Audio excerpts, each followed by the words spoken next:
we're going to get started with our consent agenda. 2 sessions of public meeting minutes are in the packet. Any questions or concerns? I'll take a motion to approve. So moved. Thank you. And a second? Second. Thanks, Tom. We'll just give Mari a second.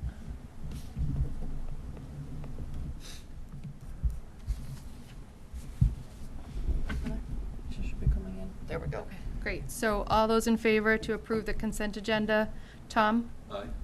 Bill? Aye. Sean? Aye. Lori? Aye. Catherine? Aye. Mari? Aye. And I'm an aye. 7. Thank you. Switch to public comment. And just see.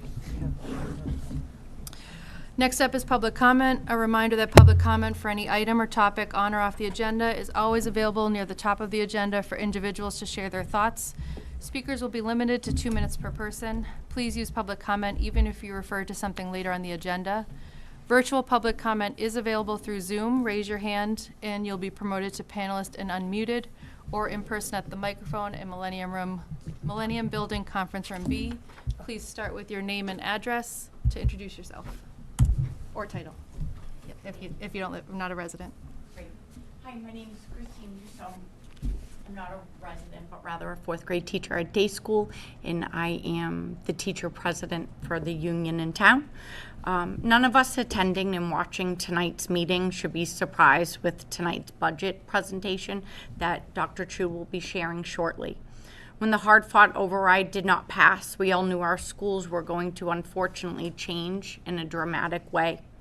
I'm in my 25th year of teaching grade 4 here in Westford, and for decades our school system has received amazing accolades and state and national ratings that have separated us from many towns and cities within our state. Westford's always prided itself on small class sizes. We here know the dramatic and positive outcomes that come with small class sizes. Our students are able to access the curriculum in such a way that does not exist in large class sizes. Going back less than 10 years ago, Westford not only had small class sizes in grades kindergarten through grades 2, but each classroom was afforded an education support professional. Previous to that title, they were known as classroom aides or assistants. These additional support staff met with students in small groups, allowed the classroom teacher to run additional small groups, and were able to help provide instant feedback to our youngest learners. Since then, these education support professionals now only exist for IEP compliance. They are not in our classrooms to help with the learning process, but rather they are there to help students who have been identified and who have qualified with a learning disability. As of this afternoon, my school principal shared the following data with our day school staff. Next year, if no students move in over the summer in our area of Westford, our grade 3 will have 4 classrooms and will have a minimum of 23 students. Our grade 4 will also have 4 classrooms and will have 24 to 25 students. And our grade 5 will also have 4 classrooms at 23 students. And this is before anyone moves into our district over the summer or during the school year. The students that sit in front of us today are not the same students that sat in front of us 10 years ago or even 5 years ago.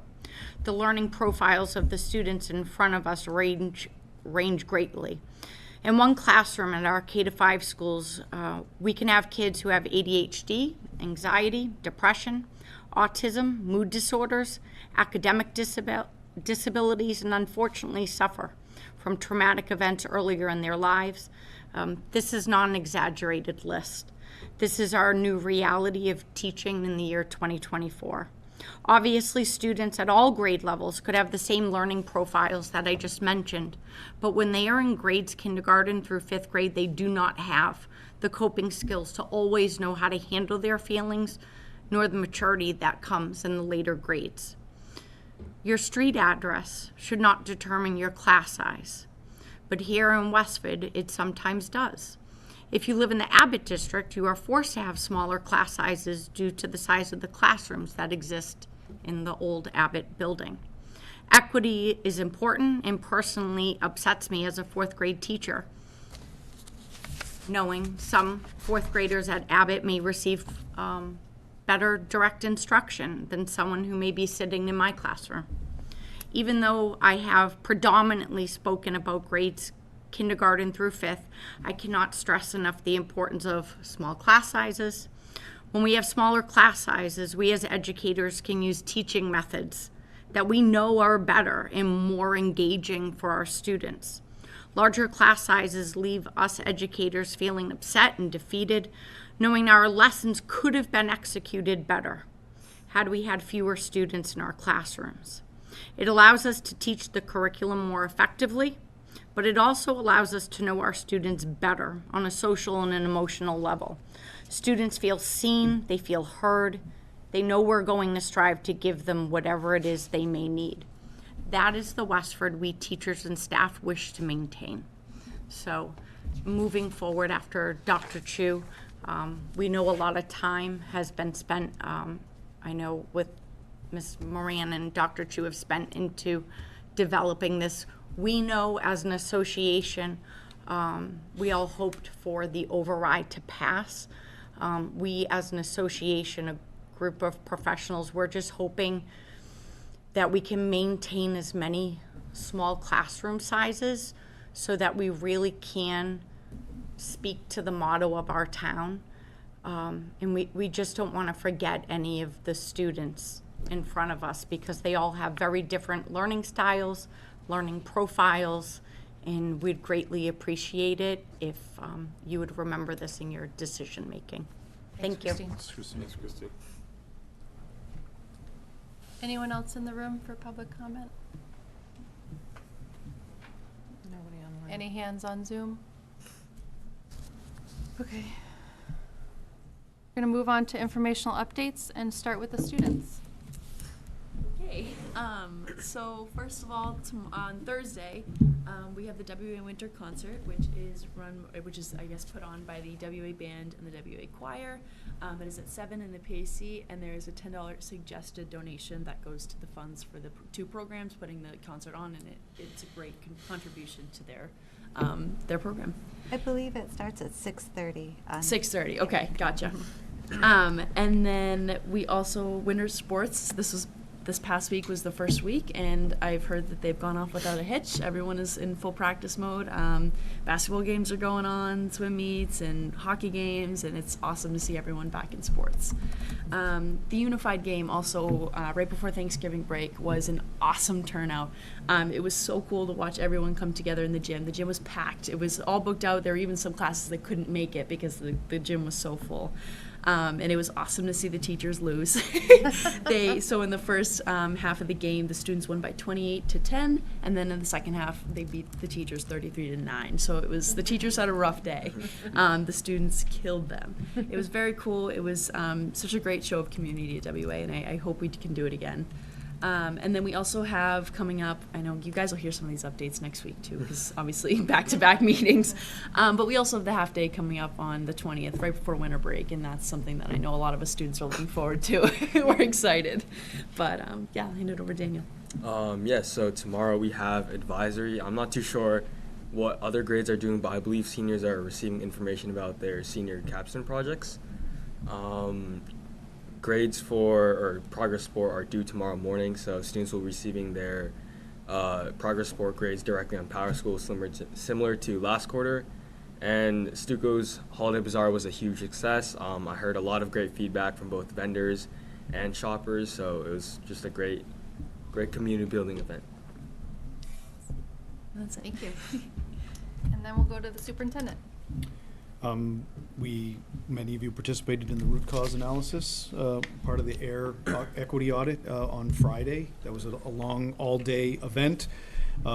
Last piece of the data collection for this first part of this process. So they're now going to take a lot of that information, compile their final report that'll have recommendations, and they'll come to the school committee and present that. And then the next stage is looking at building-specific information. So we're almost halfway there.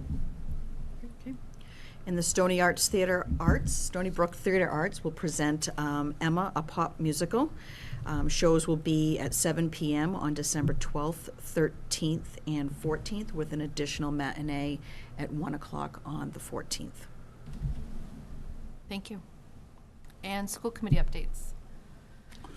Real Go ahead, quick, Tom. graduation requirements working group is, I believe, bringing a presentation next week. We have one more meeting before that to kind of finalize the recommendation, so close that. Bill? School start times, subcommittee was supposed to meet last week. We did not, but our last meeting is this week. And we look forward to presenting our recommendation before the committee next Monday. Thank you. Anything, Sean? No. Lori? I went to Into the Woods at Blanchard, and it was a very successful production of a complex and difficult musical. I was incredibly impressed that middle school could pull it off. There was great acting, humor, choreography. Their singing was really great, so it was an enjoyable evening. Thanks. Catherine, anything? Mari, anything? I was just going to share that we started our first school visit towards the goal that the superintendent has for space utilization. So Jeff Goodwin, Dr. Chu, and myself toured Christofouli as the first school. And part of it is looking at that 2014 report on maximum capacity of the schools, and then how are they being used right now in 2024? How would it look if it's a PK to 5 configuration? We've even started talking about like what would a PK to 4 configuration look like, just trying to figure all of that out using the building blueprint. That's the word I'm looking for. And the information from the SMMA report, and as all part of our master plan work. So we've got a lot more visits coming up in the next couple of weeks, and then we'll bring some findings back to you all. Anything you want to add? No, that's great. Okay. All right, our first order of business tonight is the superintendent's FY26 budget proposal. Thank you.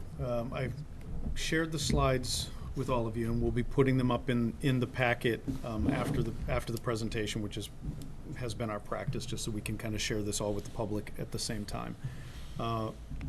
So, you know, it's the budget, the FY26 budget proposal, December 9th. Are you driving? I am driving. Nice. so Okay, you just excellent. tell Yeah, me go ahead and go to the next slide. Oh. Why isn't this?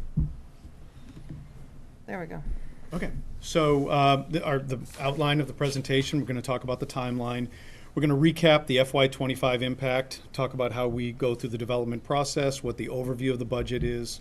We'll be looking at our enrollment and adjustments that we'll be making from FY25, and then we always end by kind of walking people through what the main revenue and expenses are in the first place.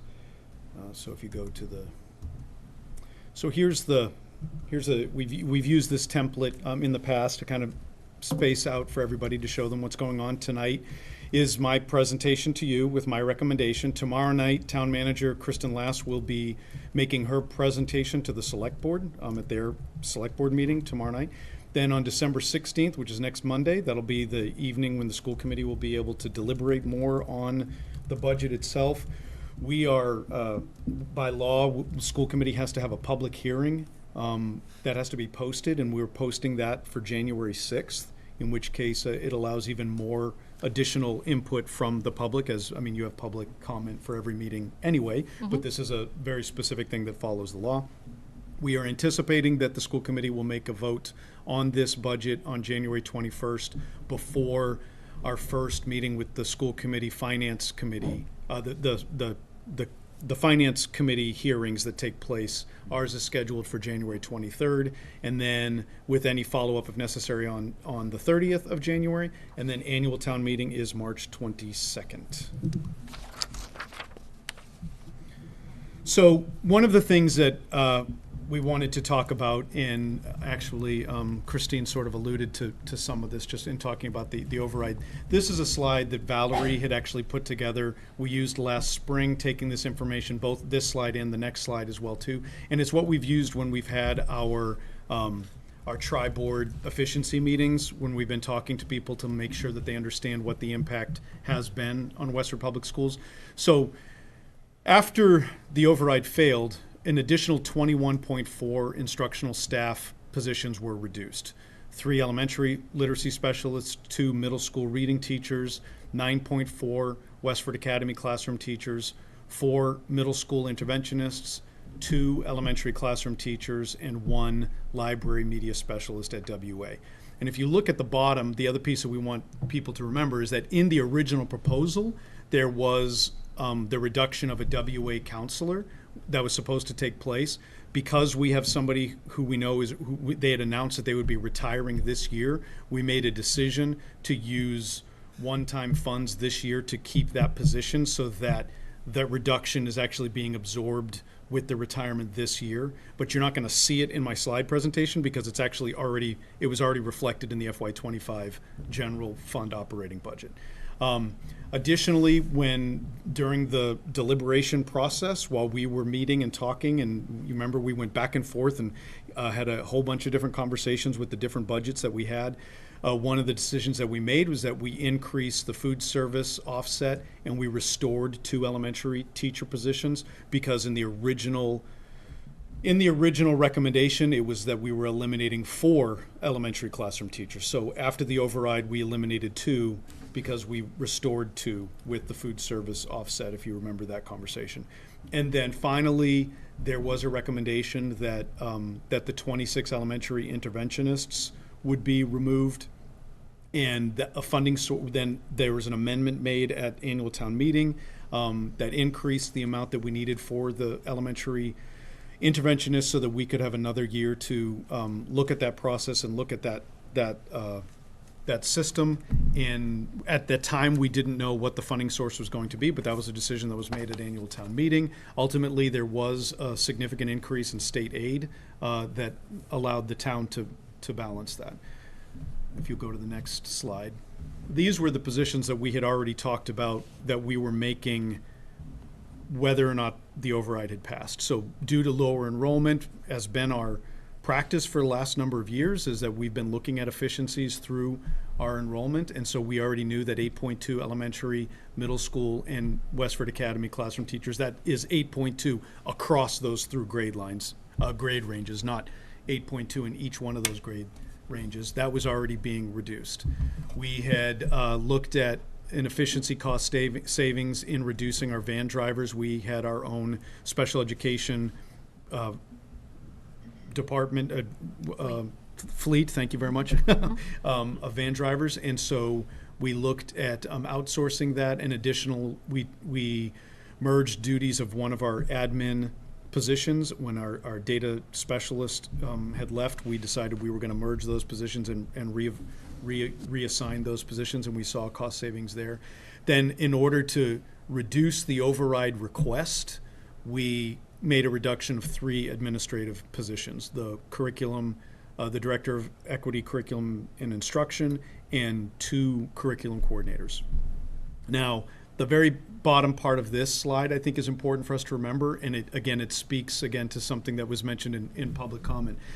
I am still very proud of our staff, that our schools are still places of joy, but to think that this hasn't come at a cost would be naive. And I would say that although our teachers do a tremendous job still meeting the needs of all of our students, that the morale is low. And I think that continued reductions will only plays into that. And so we wanted people to understand, even last spring, 60 different people were impacted and received letters saying that their assignment was going to be changed or they were out of a position. And that was across the entire district. And it was something that, to my knowledge, the district has not seen before. And so that has an impact on the staff. And I think it's important that we all remember that. So if we look at the budget process, the first thing that we needed to do this year is we updated the budget projections following the reconciliation of what those actual costs were. So when one of the things is everything that we said was going to need to happen did happen, but we didn't necessarily have actual figures connected to those different positions. We used a medium figure when we projected that. So it was important that Jenny Lynn, as you know, she does an incredible job line by line and lining up every single individual so that we're not, once we're actually balancing everything, that we're connecting everything with specific positions and the actual numbers of the receipts for all of our different accounts. And so when we look at that and then adjustments that we've seen in some of our special education tuitions, we had adjusted what we think our FY26 level service budget needs to be. We participated in multiple meetings with the tri-boards, which I talked about earlier. The school committee, the select board, and the finance committee have established this efficiencies tri-board meetings, and we met in the summer and then in the fall. We've decided to not meet during this quarter as we're going through the budget process, but we will reconvene those meetings in the spring. Again, we do a line-by-line analysis of the budget, comparing actuals to historical. We were also looking at what the projections were that we were looking at as we tried. Last year was the first time that we tried to also establish a 3-year timeline as well. Historically, before that, we've just been looking at what is the next budget cycle that we're looking at. But one of the things we wanted to do was to see what that would look like. And so we had a range of possible outcomes that we needed to consider. As always, we evaluate and look at the enrollment numbers. We talk about it as a leadership team, bringing the challenges and the concerns up in full meetings and then in smaller meetings as well. And then something that you're all aware of is that the school committee finance subcommittee has been meeting. We had 6 different meetings where we've been looking at the non-general fund guidebook, which we are affectionately calling the NGFG. Now that this exists, that you now have, it is connected to this, it's linked to this presentation, and it's also in the packet as a PDF and will now be a part of all of our budget conversations. There's greater detail in there, which I'll talk about in a minute. And then finally, when we developed, after going through all of this process, we shared the updated FY26 projection with Town Manager Lass and the Director of Finance for the town, Dan O'Donnell, and that level service budget was $70,510,949, which is a 4.33% increase. And so if we go to the budget overview, so now when we look at the request last year, the FY25 budget was the final budget was $67,585,386. So our level service version of that for FY26, after looking at all of the impacts to the budget, it would be $70 million, which the number I just read on the other slide, $70,510,949, which I said earlier was also just a is not just, but is a 4.33% increase. The town allocation, they're able to provide us a 2.67% increase, which is $69,388,572. That is a difference of $1,122,377. So that's the deficit that we're looking at that we needed to approach in this process. So our budget strategy here was to identify reductions, efficiencies, and increase the offsets in order to eliminate the $1.1 million deficit and bring a balanced Westford Public Schools budget to annual town meeting. So that's what you're going to see in this presentation. So again, I've already shared that number with you. The $1.1 million is in that top line. What you're going to see me discuss throughout this presentation is that when we look at the overall reductions, efficiencies, and additions, that came to a total of $316,198. We identified the ability to increase our offsets by $806,179. When you add those two together, it brings us to what I am recommending to you is the balanced FY26 budget of $69,388,572. So that's what you're going to see throughout this process.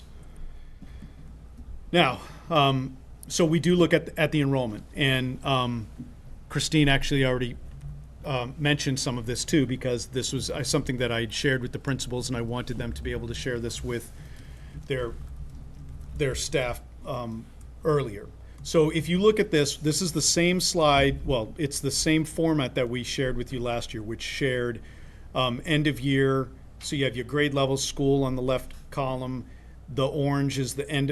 We kept the colors the same. I know using colors can be problematic for some people, and I apologize in advance. Using different shading pieces, I think, would have been too complicated here. But end of year is orange, so you can follow that through. Then you look at the current enrollment, which is the green, light green, and then you'll see we start dealing with the blues. The reason, if you look at projected FY26 enrollment, the reason why the pre-K and K numbers are red, that those fields are red, is because we don't have those numbers, right? All of the other numbers we're rolling up from the current numbers that we have. We don't have those numbers, so instead what I did is I took an average of the information that we have. And so what you'll see in red is just the average of the two cells preceding it. Then you'll see what our recommended projections are, the sections that existed at the end of 23, 24, the sections that exist currently, and then the projected sections, and you'll see those class averages. The reason why I want to share this is because we've been talking about those class sizes, right? And so in our pre-K to 2 levels, we're still, at this point, we're still able to maintain the size below 22. But in 3 to 5, they've crept up beyond 22, okay? So you will see 23s, and you will see in the recommendation here, grade 4 at the day school, that that without any changes, it would be 24s and 25s. What I do think it's important for you to see that that's what exists at Abbott School right now. In grade 5 right now at Abbott School, we have 24s and 25s. And so if you look at what the recommendations you're going to see is that one of the things in the far right column, you'll see in green, it's where recommended increase, and then the -1 or -2 in red with the recommended decrease. So in this presentation, you're going to see me talk about a recommended increase of 1 section at Nabnasset. That's going to be the REACH classroom that I'm going to talk about later. It would really be supporting pre-K and kindergarten, but I've placed it in the pre-K slot there. But that one's a little bit different, so it's not as, it doesn't impact the projected class sizes in the direct way that the others do, because they're directly connected within the Excel spreadsheet. And then if you move down and you follow, most of these are just following the sections as we typically do, trying to keep a similar class size situation. You'll see that Abbott, we're recommending that it goes down by, well, at Robinson and in Robinson in grades 1 and grade 2, we're recommending that we reduce a section there. At Abbott, we're recommending that we reduce a section in grade 4 and increase the section in grade 5 following that class through. Then at the day school, we're recommending that we reduce a section in grade 3 and reduce a section in grade 5. The impact is happening in grade 4 because we're not changing the sections necessarily. And the impact then you see that this year currently the grade 3, the average is 19, so there's 19s and 20s.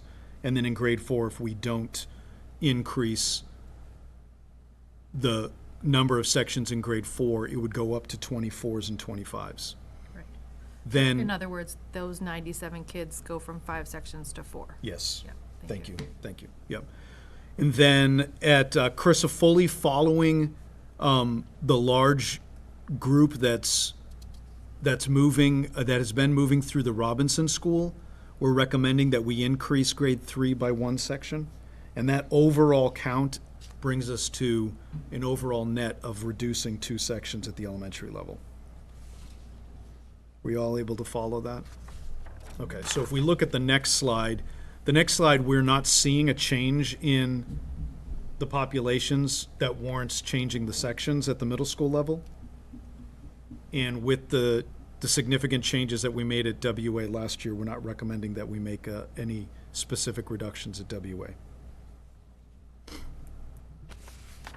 So if we move into the adjustments from FY25 to FY26, so this is that underlined piece where it says current data, that's actually a linked, it links to a Google sheet that we can talk about. Let me talk about it first and then we'll go back to it. Okay. So our recommendation is that if we make adjustments to our MTSS model, we could realize a reduction of $292,509. We currently have 24.2 FTEs. There are 26 individuals. 3 of them are part-time, which is why it's 24.2 FTEs and not 26 FTEs. Our recommendation is to reduce that number to 15 and have those 15 individuals across the 6 elementary schools. And we think that looking at the current data, we'd be able to, we'd be projected to continue to meet the student needs. That would put 2 interventionists at every elementary school, ideally 1 math and 1 reading interventionist, and then there would be 3 additional interventionists.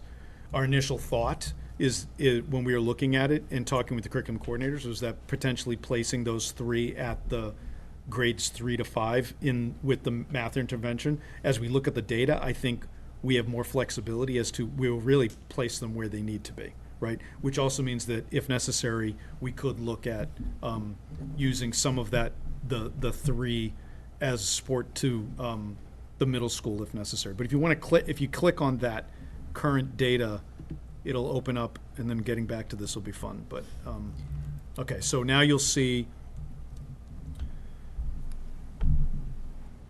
So what we've done is we've kind of put together the what we're doing with the universal screenings. So all students are assessed using iReady. The students that score 20 in the 20th percentile or lower are picked up for intervention by our math interventionists. Students that are scoring between the 20th and 30th percentile receive a secondary screener. And then based on that information, support is then determined there. If we look at literacy, you'll see that we're using DIBELS. And again, with literacy, students that are scoring at the 20th percentile or lower are considered at risk and are receiving intervention support directly from the literacy specialists. And then students that are falling between the 20th and 40th percentile in literacy are considered some risk, and further discussion is taking place at the buildings to determine the necessary supports, whether that's coming from the literacy specialists or from reading interventionists. We're using these screeners in September, January, and in June. The service delivery, again, all of our students receive Tier 1 instruction from the general education teacher. The K-2 interventions are occurring during their non-Tier 1 instruction time. They're pushing into the U-Fly lessons. They're pushing into the 30-minute skill block. Grades 3 to 5 have the WIN block, what I need block, and that is a primary spot where intervention is taking place, but there's also push and intervention taking place into the classroom. And the group sizes for these is averaging 3 to 5 students. So if you look below, you'll see the current numbers of the students who are receiving intervention at our 6 elementary schools based on this data. So this is here. I don't anticipate, I think I want you to have all this information knowing that we're going to be talking about this for a number of weeks. But this is the current data that exists there. So if we move on, oh yeah, Sean. Chris, real quick, those numbers there, that's for the whole school, Whole correct? school, Not yes, per whole school. grade? We didn't break it down Okay. by grade. Yeah, All right. we can, but we And didn't. is it pretty similar? Because my follow-up is it, you know, what you would think across grade, pretty comparable? So if you got 3 grades in a school, 15 students having those? I Maybe don't it's- necessarily know if that is the case. Okay. Yeah, we'll look at it. I think we can look at it by grade as well, too. And that's a good question. Okay. Yeah. Quick question on this also. So you have 3 columns and then students who are in both. Yeah. So can you clarify? So some students are receiving, we wanted to show you the difference between the total number of students, right? Right. And then some students are receiving both math intervention and reading intervention or literacy, Okay. math and reading support. So that's what it should mean. It doesn't necessarily mean, like, for example, they're not receiving both literacy and reading intervention support. It would be receiving both math and reading. So maybe we could say both content, supports in both content. Does that make sense? Yeah. Can I, Mhm. go on. Catherine, you go. I just wanted to clarify on actually while we're, just in context of this, while we're talking about FTEs for the interventionists, when we talk about the FTEs, are we talking about like a 6-hour school day or? We're talking a about their reduced- 'cause I know contracted, their contracted contractors- hours, right? So they're contracted to work 5 hours. Right, And some, okay. and the ones who are not working full-time can't work the full 5 hours or the full 5 days. Perfect, I just wanted Yeah. to clarify that. They might be 4 days a week instead. Or Exactly. they might be 4 hours a day instead of the 5 hours a day. Perfect. Yeah. So essentially, an FTE for an interventionist is 25 hours a week. Yes, thank you. Yeah. Yep. Yeah, it is important to put it in context to their contract. Yep. Exactly, yeah. Yep. All right, so if we go back to the presentation, you'll see that the next line item is the reduction to the two FTE elementary sections. Now, for those of you who are new to this conversation, when we are using this, when I talked about earlier, I said that we use an average. What we use when we are talking about our FTEs is we use master's step 4 of what the current contract is, or actually what the anticipated, the contract for the next year. So that what you'll see is that master's step 4, which is our average, is next year would be $70,001. Did I say that correctly, Jenny? Thank you. Oh, I'm so glad. I apologize. I intended to invite Director of Finance Jenny Lynn and Director of Special Education and Social Emotional Learning Gerard Coughlin to sit in these lovely seats at the beginning in the event that we have questions for them as we're all at the table together, and I forgot to do that. So if you want to join us at any time now, that'd be great. I apologize. I'm sorry. I just dove right in. But so that's where that number comes from, because to see $140,002 is a very strange number, but we're using a specific target.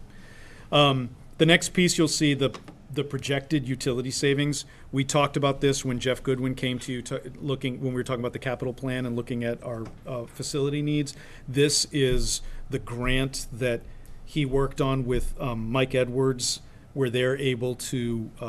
We're looking at some cost savings, efficiency, lighting upgrades specifically at Westford Academy and the Miller School, because that's where we're able to maximize that at this moment in time. So we're receiving a grant to do that, and then they are projecting that the reduction in utilities would be $42,000. So we're applying that to Both schools. the total. Yeah. The total. Yes, thank you. The total is $42,000. I was wondering if you could just quickly speak to, for someone watching, what absorbed by retirements means on the line above. Oh, thank you. We already know at this moment in time that we have 2 teachers who are retiring, that they've already said that they were retiring. And so I think the difference here is if we're looking to lay individuals off versus if we know that we'll be able to, or we're anticipating that we'll be able to absorb this reduction. It doesn't mean, though, that people would be able to stay where they are, though it might mean that somebody needs to move to a different grade level, move to a different building. But we're not anticipating that that line would result in us needing to lay somebody off.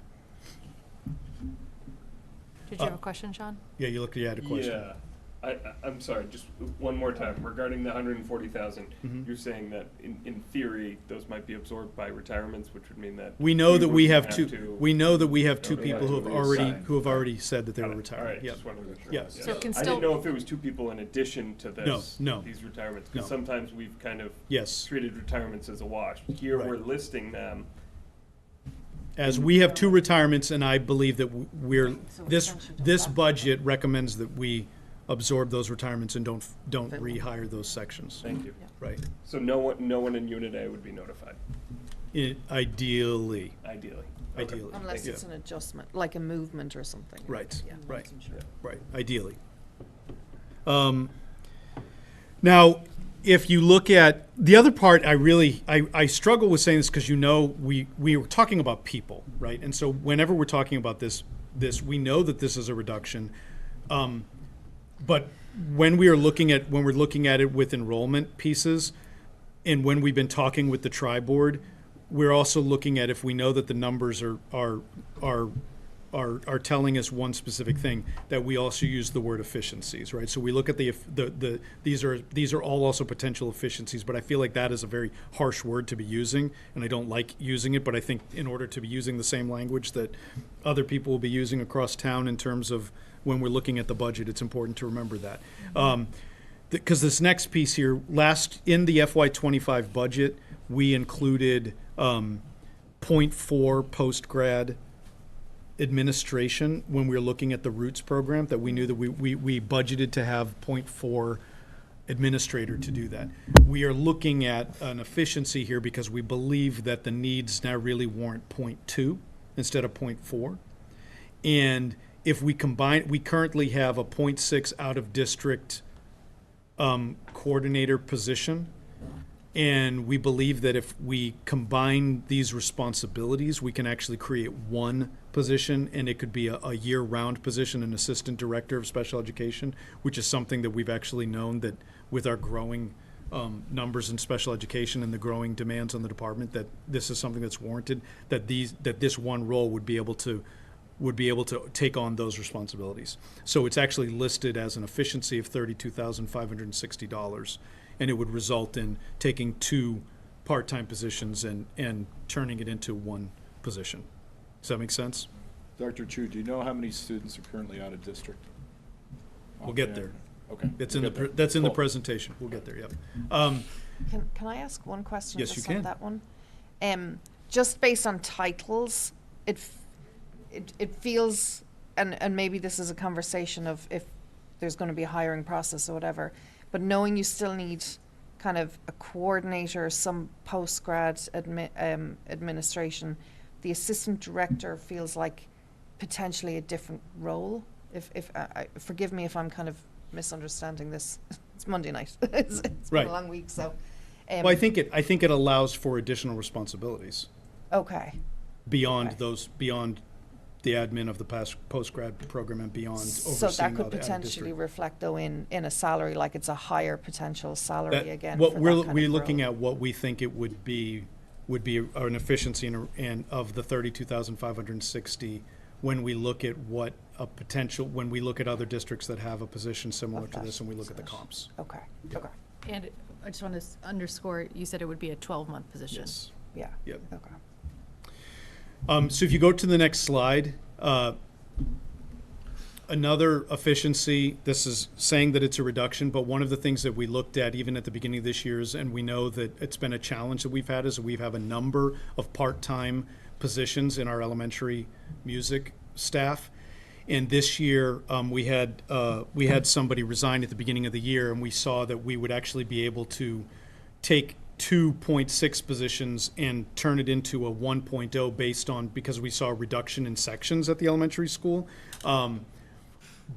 But we weren't able to fill that position, and we weren't able to change the schedules in a way, because it happened after the school year really was starting. We weren't able to change the schedules in a way that would really allow that to work so that one person could be shared between 2 buildings in that manner. But we do know that we can do that for FY26 with having the time to organize all the schedules to make sure that it works. And so it becomes a much more appealing position to be a full-time position instead of multiple part-time positions. So that's a recommendation that we would see a reduction of $14,000.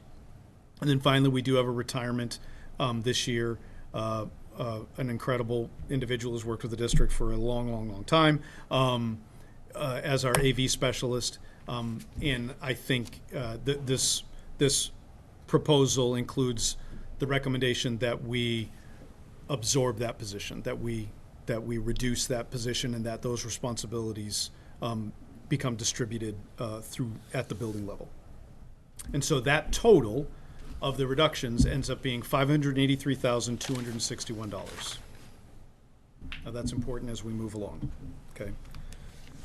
So now, one of the things that we've talked about is our needs, right? And so we do have 3 new requests. I spoke about this as an example when we've talked about it at the efficiency meeting specifically, is that we currently have a medically fragile program supporting students in pre-K to 2, but we do not have one beyond that. So when students transition to grade 3, they're no longer able to stay within the district if they have significant medical needs and need to be in a medically fragile program.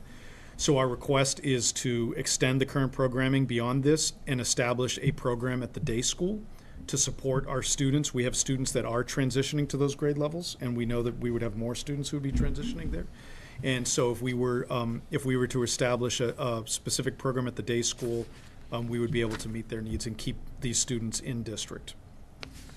Based on the numbers that we're seeing at the Miller School, this is what I mentioned when we were looking at the enrollment of sections. We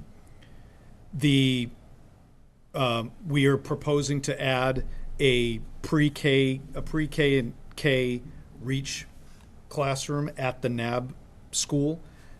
One of the things that we know is a challenge in our district, even came up in our equity audit on Friday, was just the challenge that we have programs that only exist at certain schools, and students aren't able to stay with their neighborhood peers if they need to receive certain programming. And so a goal would be to expand the programs to each one of our neighborhood schools as we can. And the numbers at Miller are increasing such that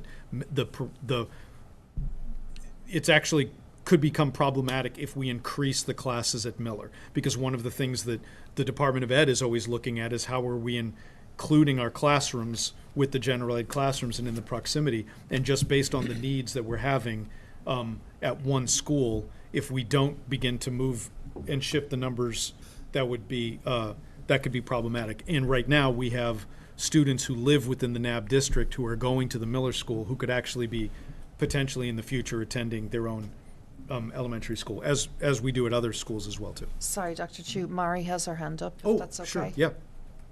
Mari? Sorry if so we I missed just wanted it. to go back. My question was really around the medically fragile program, and Yep. can I ask you further why Day Elementary was chosen? I think that I just have some questions around the ability of that building Yeah. to meet the needs of medically fragile kids. That's a good question. Thank you. I appreciate that. One of the things we were looking at is the space at day school. We're also considering the students who are transitioning already from the Miller School to the day school. So students would be able to stay with the students that they've been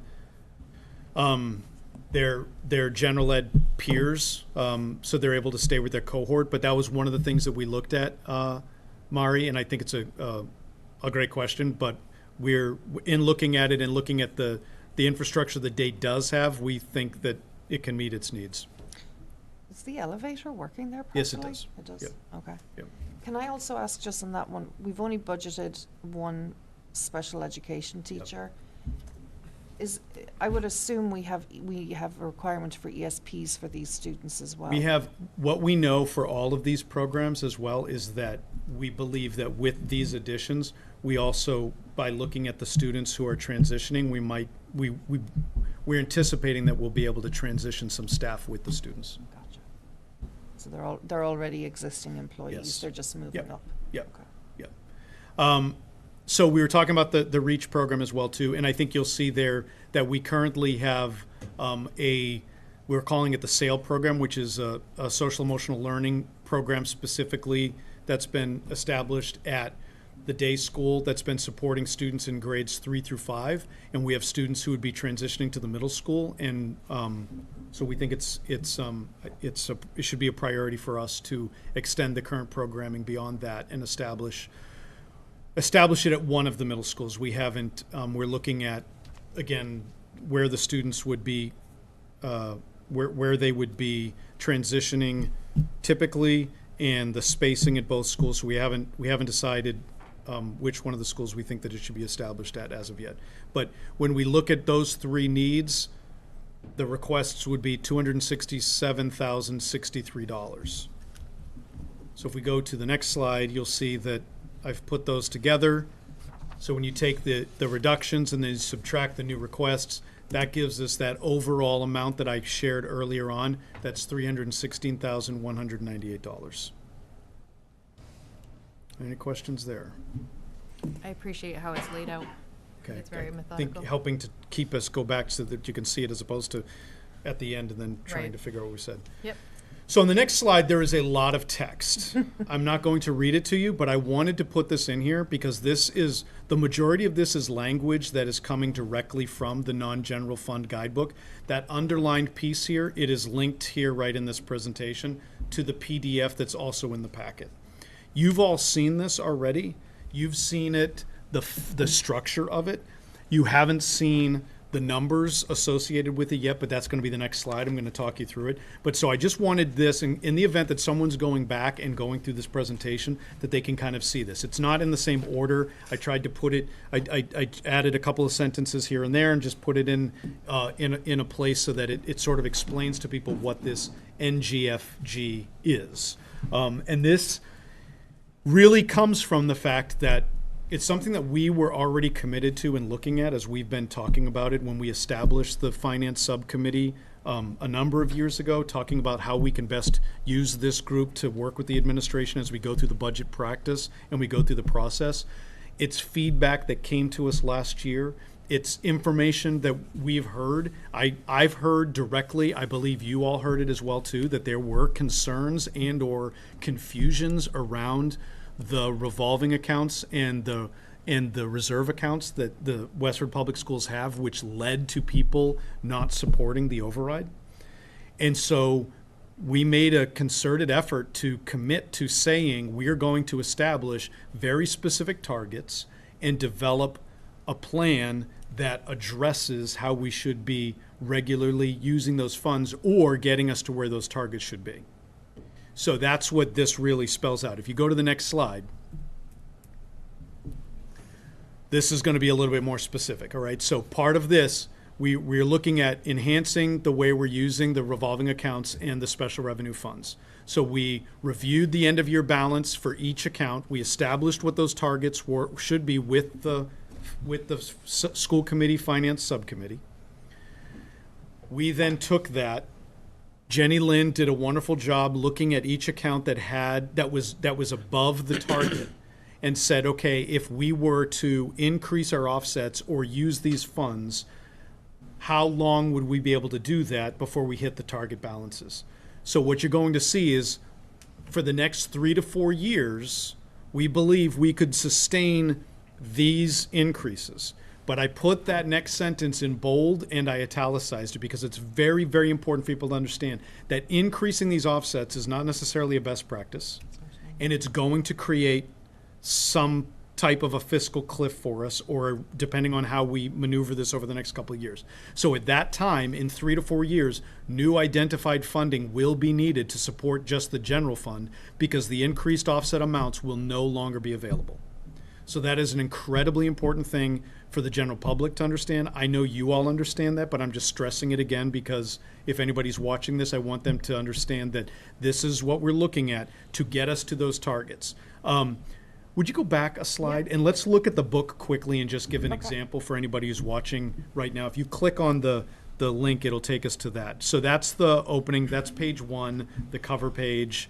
I did change the order only because the food service account was like the first one, and it had so many different tabs in schools that I feel like it's just confusing. So we put it closer to where the school choice is later on. And so we're kind of able to, so if you look at school building usage right here, you'll see that this is what we had talked about. You'll see that there's the proposed changes. Thank you. This is what you talked about in a previous school committee meeting. We have the data in here that's going to show. It has the purpose, it has the MGLs attached to it, it has the blue line is the appropriate end of year balance. What we established with at the school committee at the FinCom was that we believe it should be maintain a year's worth of coordinators' wages. So you'll see in red that our proposed offset is $50,000, which is increasing by $20,000, and it could be sustained for 3 to 4 years before reaching the target balance, which is approximately $12,000 a year.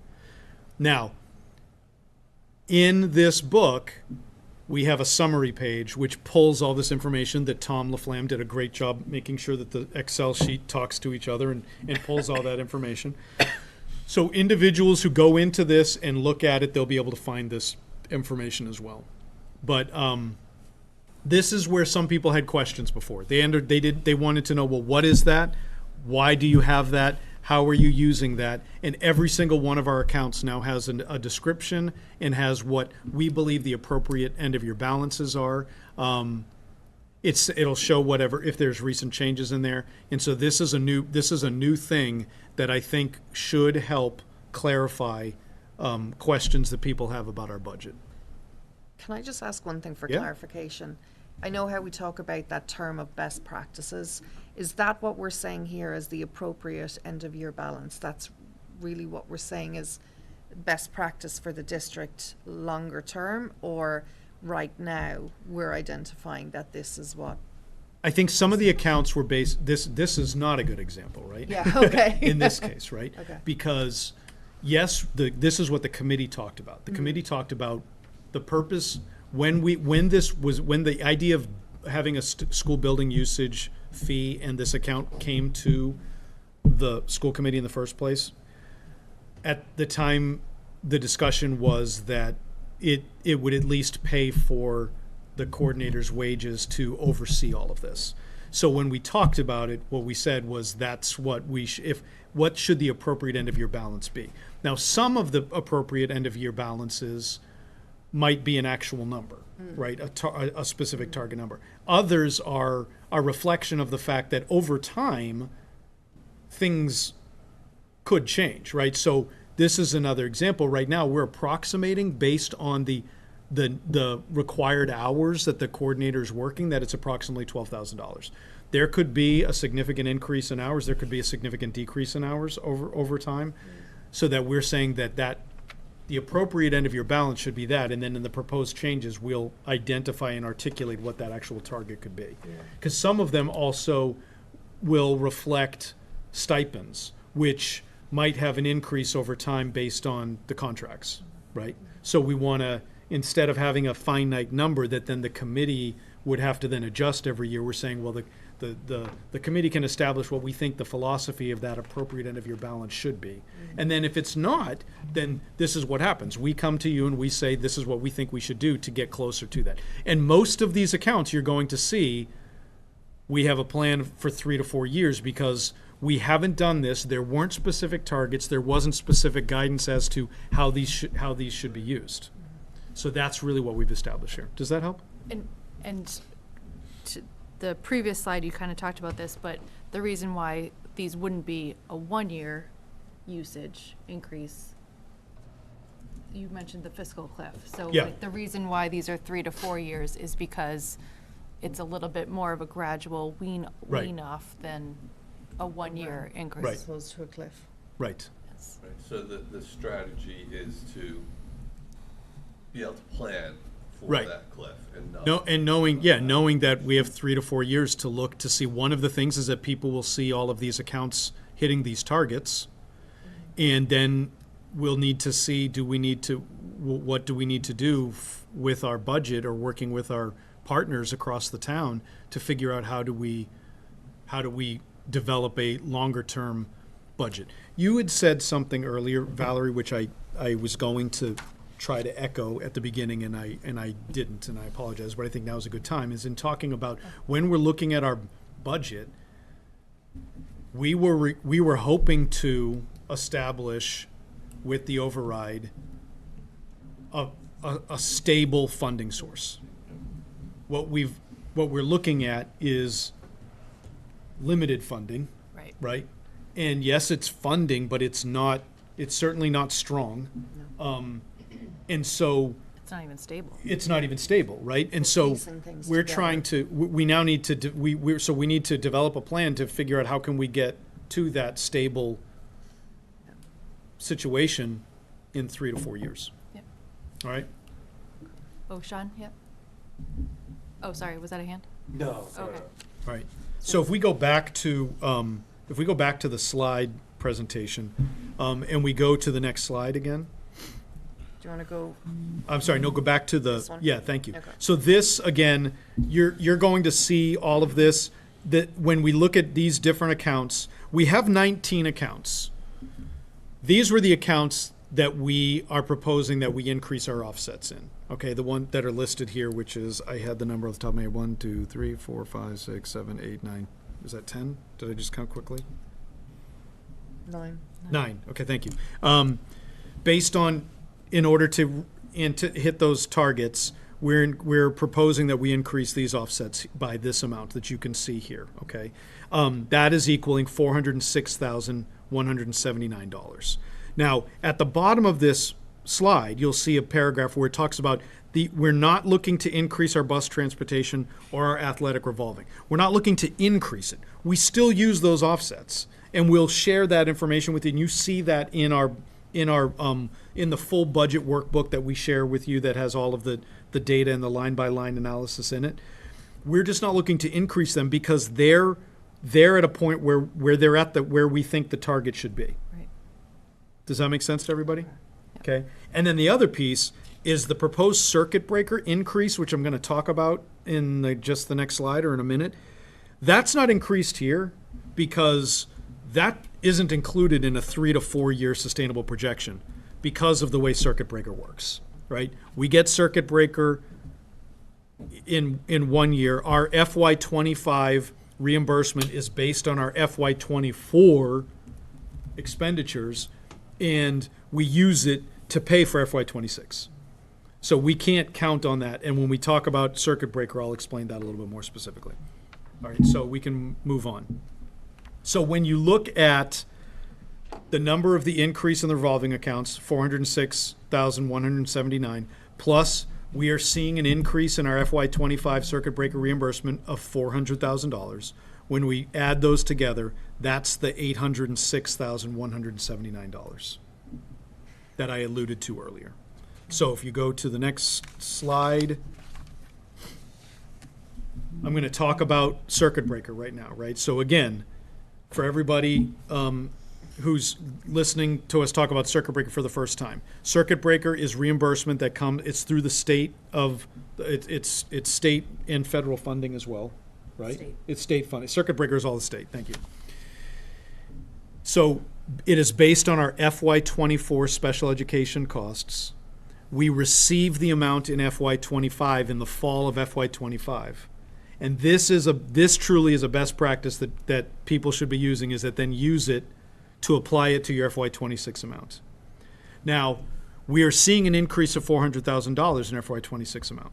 However, we are seeing a decrease in some of our special education costs for FY25 as well. So we are anticipating that our circuit breaker will go down. So the amount that we receive next fall that we will be applying to FY27, we think will be less. So that's another thing for us all to consider, right? Okay, so grant, that's circuit breaker, the first paragraph. We get federal and state grants, grant 240. We see this number every single year, $820,000, and that we apply to out-of-district tuitions as well, too. That is a part of our projections here. So then, additionally below, you'll see that we anticipate receiving $500,000 of school choice revenues, which is why we're also looking to increase it, because we have a target balance that is not where we think it should be. So we're increasing our school choice offset again. We did it this year as well too, but we're looking to increase it for FY26.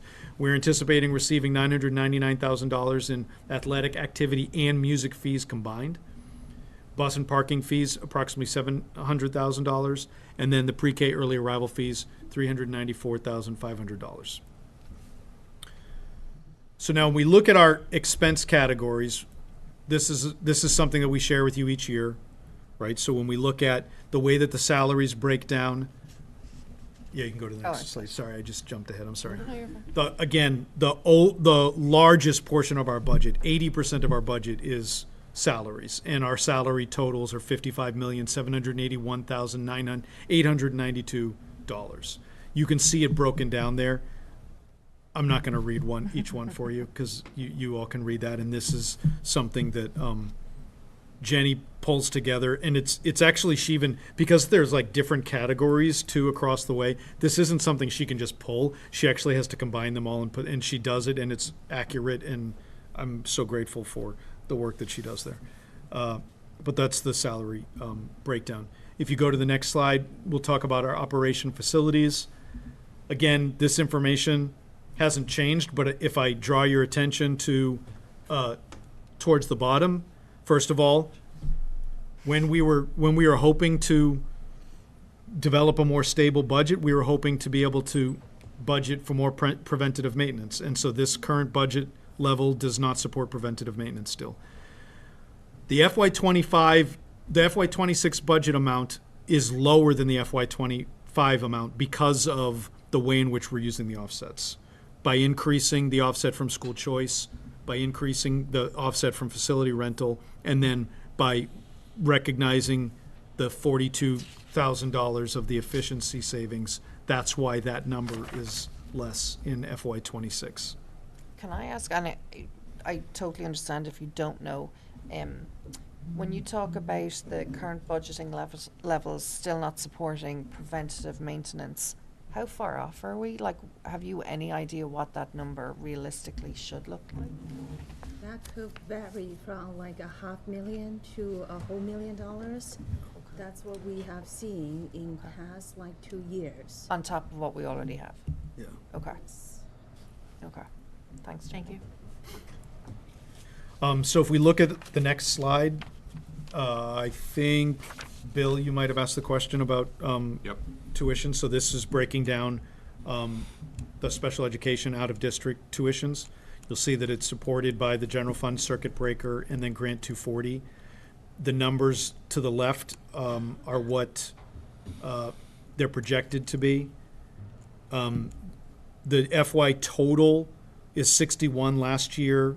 It was 59. That does change. As you know, it changes throughout the year. And it changed even last year before we're getting to this year. It changed in the spring. And so that number that we had 59 last year wasn't even the same number at the end of the year.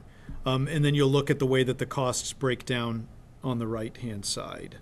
So you'll see the increase in circuit breaker, a decrease in the general fund support in comparison to FY25.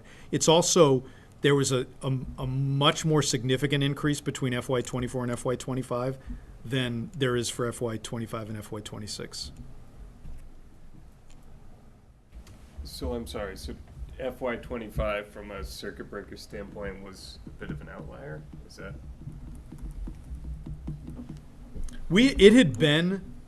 It had been increasing. We were surprised. The $400,000 increase surprised us.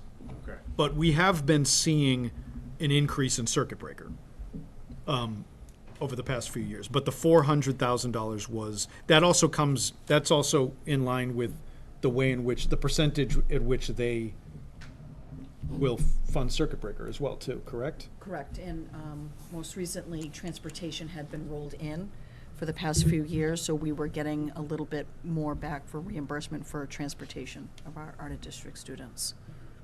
Okay, so if the layperson sees this, the take-home message is that our special education costs have not necessarily gone down, but how we're funding them has shifted from 25 to 26? They have. There are some, when you look at the types of tuitions that we're paying too, there has been some changes there, but that can happen every single year, which is why it makes projecting for special education challenging. Right. Students who move in or move out or age out, where depending on what their tuition payment was, that could be a significant change in one student. And then you might have a student who the numbers tend to be similar. Our numbers haven't changed drastically, but the actual cost in those tuitions does change. Okay. Does that help? It does. Did I say all that correctly, Gerard? You did, Okay, yeah. thank It's just, Sean, it's really variable, that specific tuition based upon the placement, so.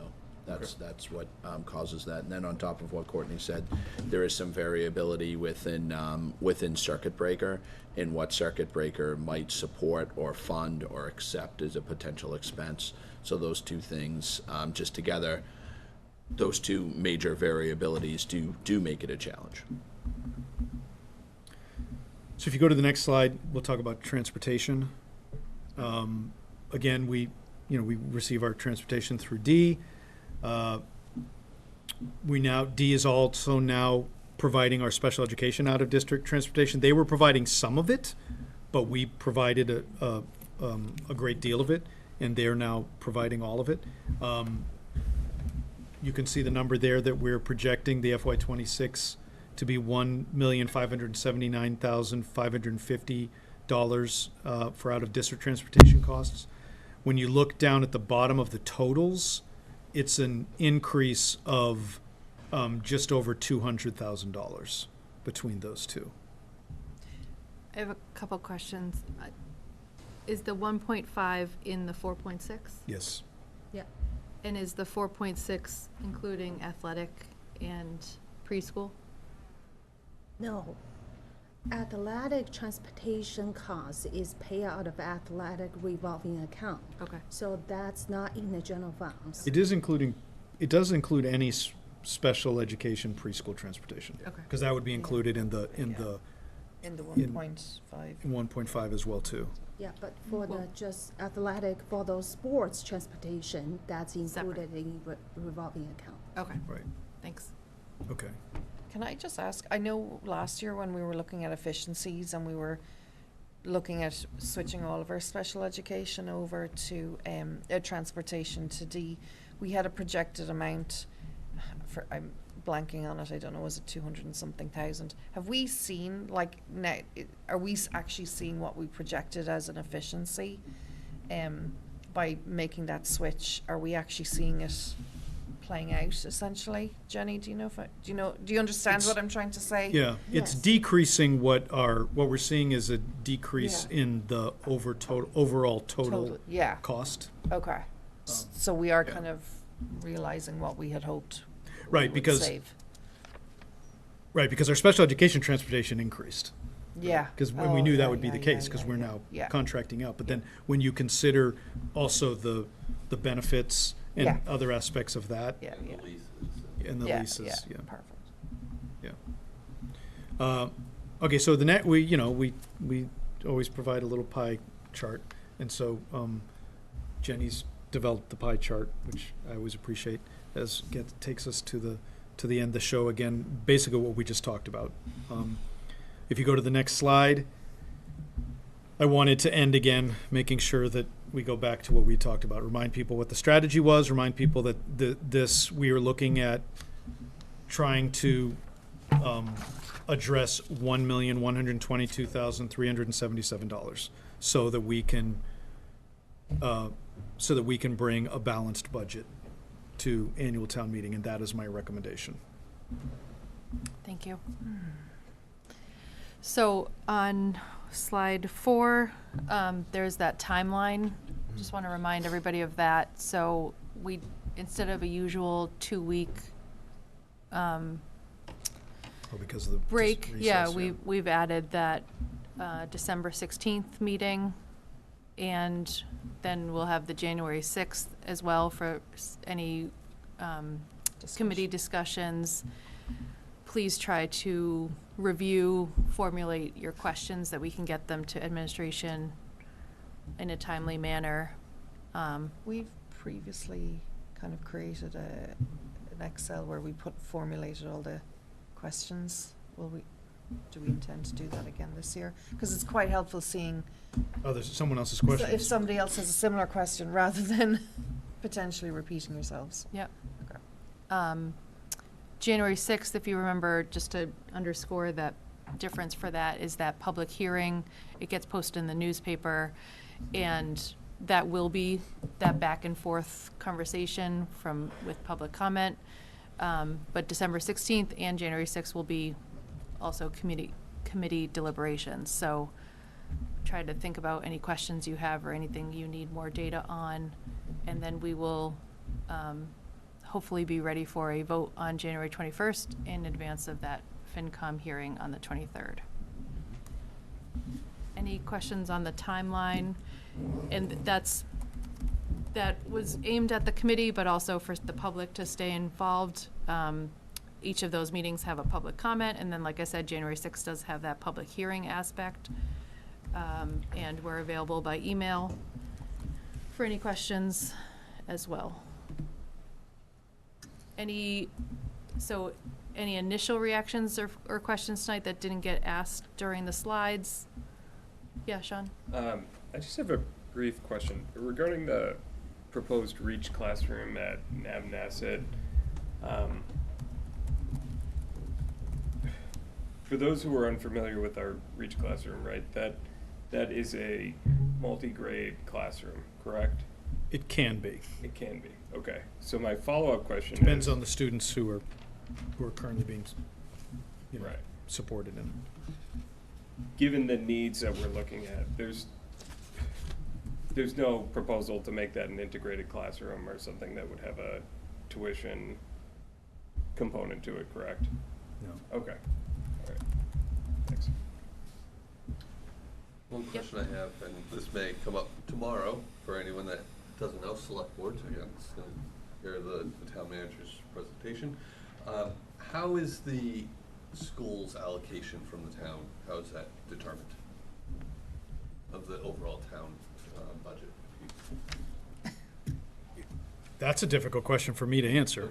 Okay. What I know is that, we meet with them, as I mentioned, that we had, and we shared with them what our needs are.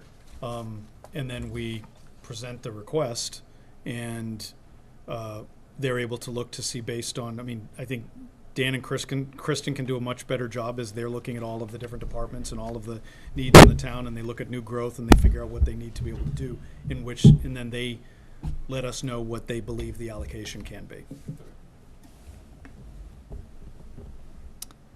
Good reminder for anyone watching that the select board meeting is tomorrow night.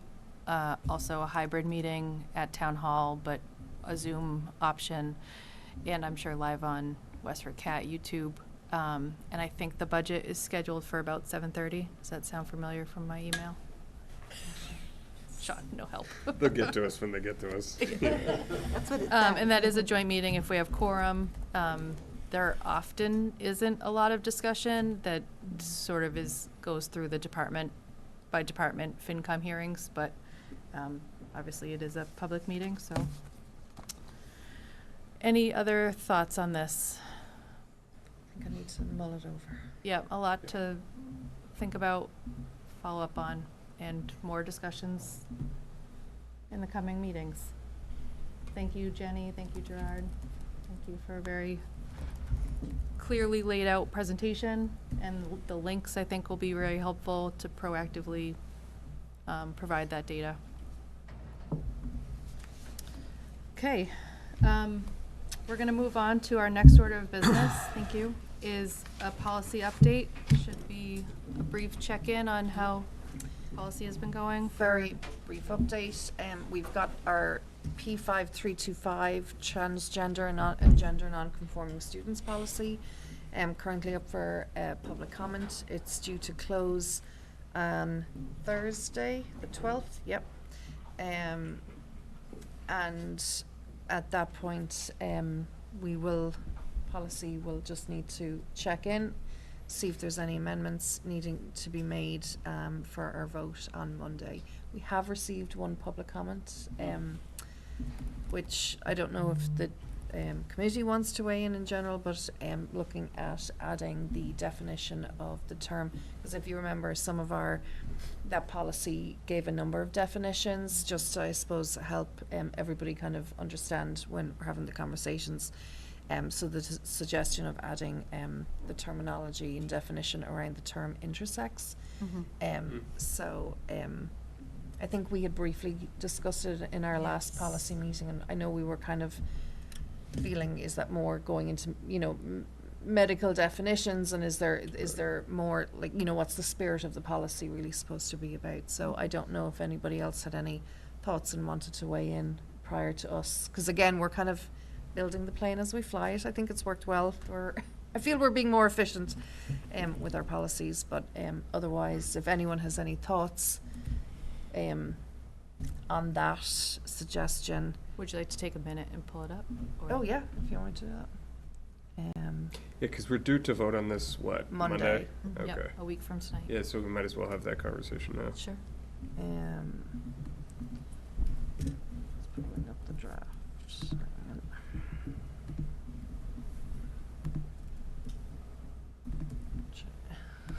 Sorry, I'm going around the house here trying to get it. We don't have, though, like sample, The red line?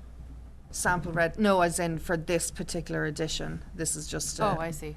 if you know what I mean, so the draft is. So are you looking for direction from the committee on whether to, If they would like us to kind of look at this further, okay? about looking at adding this in.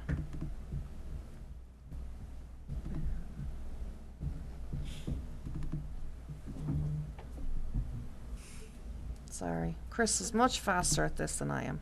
There we go. There we go. Let's see if I can make it. Perfect. There we go. Yep. So, at the, oh, this isn't the red line one. That's the wrong one that's in the packet.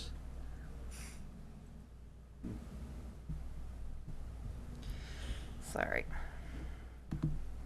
That's not correct.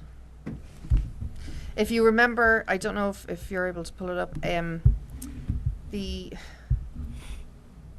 was a number of definitions. Let me just read them out. Can I say so? Yep. Mari, do you remember, I don't think it was last year, it might have been the year before, you shared an update where you had been at a meeting and they had actually used, I believe, this policy that already existed, and they were talking about it. It was a good model. And I just think it'd be a nice thing to remind everybody again, as you're looking to update it, that I think the work that had already been done as well by the committee had established a really strong policy. Yes, that's right. It actually was the lawyers on my team who were looking at different policies. And then they don't know they don't remember Right. where I live. And so because I'm not that important. But they were talking about different policies that were highlighted. And then they were talking about Westford as being a really good example. So it actually was like folks were doing research in terms of trying to find example policies that could be highlighted and raised up. And so I'm very proud of this legal team. I think they did outstanding work, and I thought it was really interesting that in their research they were like, and this is a really good one. Good. So That's good to I know. had brought that up Yeah. to the group at the time, but also I think it's right to remind ourselves that that this is really important work, Yeah. especially Yeah. Bless you. I think the language has changed somewhat since Yeah. the policy was written. And the understanding behind it has as well. Sure. So just a more of an Constantly, update. yeah. So currently, we finally got there somewhat, although Oh, I you don't got seem it. to be able to kind of zoom it in a bit. Bless you. At the start of our policy, it just kind of gives a few definitions of, to kind of be mindful of, and kind of terms, when we're speaking about gender identity, appearance, or behavior. So currently we have gender expression, gender identity, gender nonconforming, transgender person, which is currently draft language, body dysphoria, that's a new addition, and then when we speak about the word transition, what do we mean by that as a policy? And so this public comment suggested we look at adding the definition of intersex which is when a person is born with kind of a combination of biological, I suppose, traits. And so I think we had kind of somewhat briefly spoken about it, going, what's the spirit of this policy? Is it kind of really going into a lot of medical, or is it just kind of trying to take the main definitions that we're speaking about or referring to throughout the policy, or that we would be having a conversation of within Right. our school communities?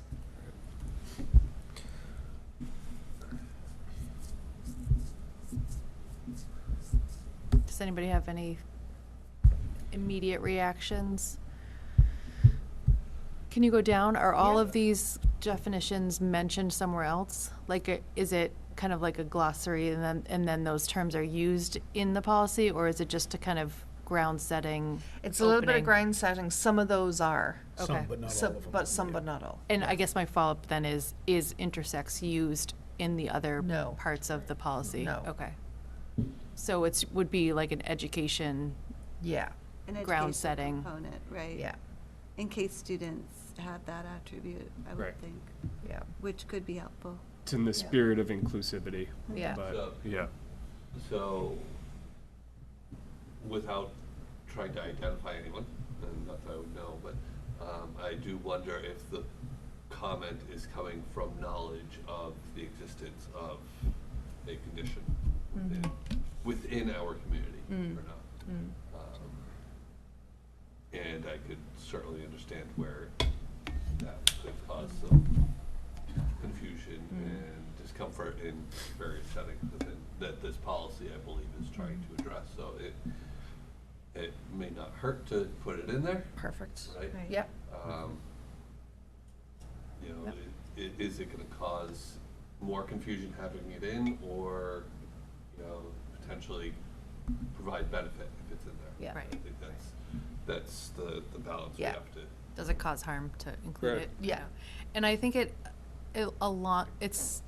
feels similar to me about, along the lines of your addition for body I'm gonna. Dysphoria. Thank you so much.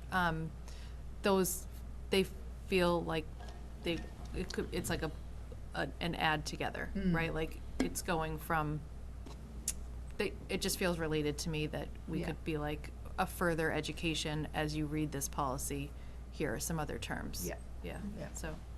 And I would say that in other areas of our policies, we don't strictly take a regulatory stance on things, right? Yeah. There are certainly other Sure. examples throughout our policies that, as Tom's pointed out, are more educational and aspirational in nature. So, Yeah. I mean, why not?